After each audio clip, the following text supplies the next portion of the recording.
The Starlink internet service, which is owned by Elon Musk, has become a major asset in global politics. The satellite network has given Ukraine's military crucial internet access for the country's defense. Other nations are watching, and they also want the benefits of space-based communications, but they do not want to have to rely on Elon Musk.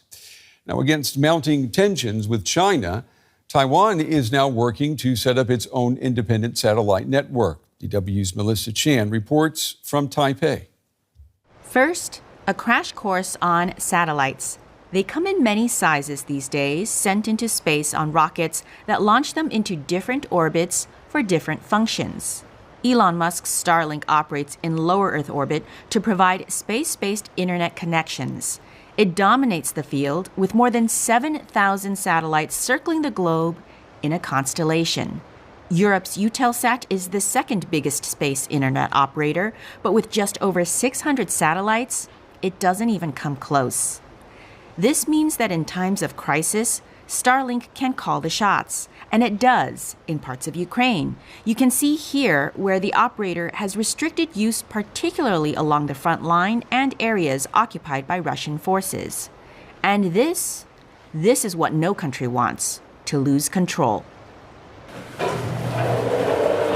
Satellite internet services are extra important in wartime, especially here in Taiwan, where recently some of the undersea cables apparently got sabotaged, most likely by China.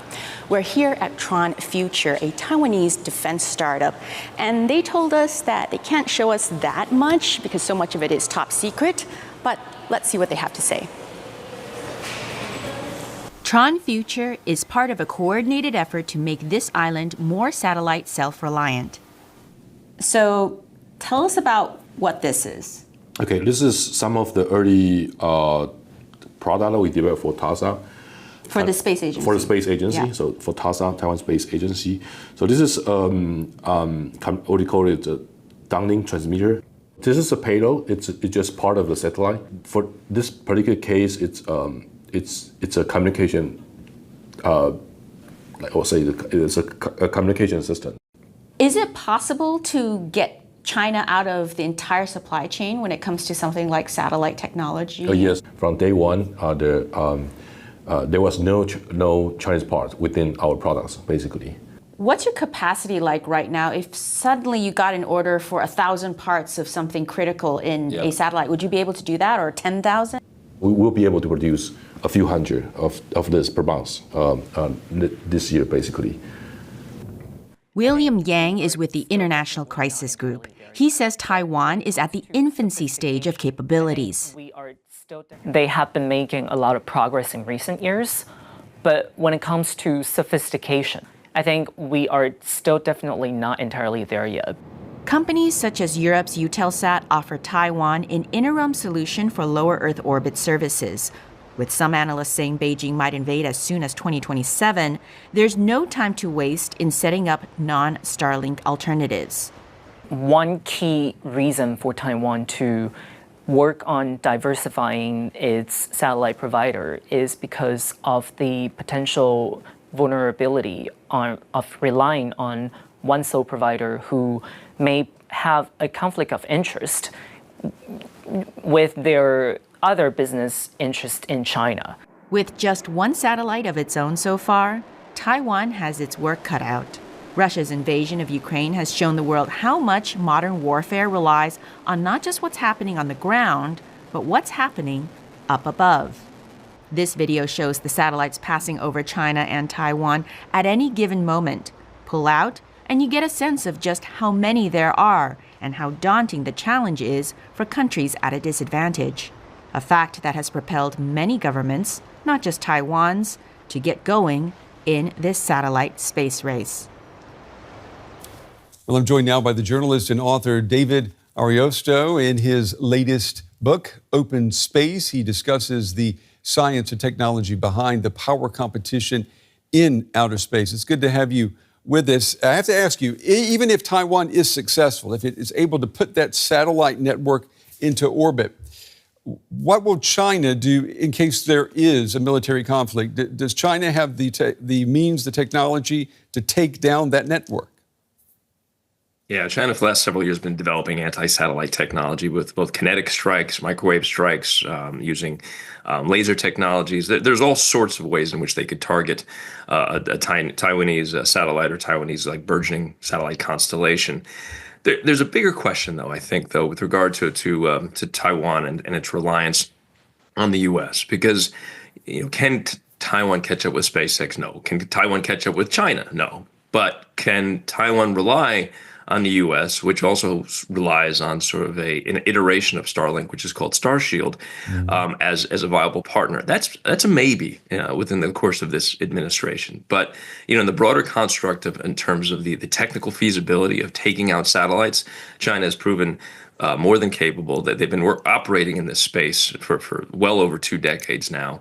The questions of redundancies are big in this regard. That's partly why Starlink was so effective in Ukraine, because of the sheer volume of satellites on orbit. You take one down, the signals simply transfer to another.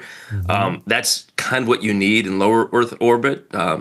Taiwan's sole satellite right now is in geosynchronous orbit, which essentially mimics the spin of the Earth and stays in tandem right over a stationary location. So, they don't have to be a Starlink. They don't have to have the kind of network constellations that China have. They certainly don't have to have a Starshield, but they might be able to rely on that. And they might be able to at least sort of weather the initial foray of an impending invasion. Let me ask you about Starlink's competition. I'm thinking of Europe's Eutelsat. What would it take for it and other companies to be able to catch up? Is that even possible, do you think?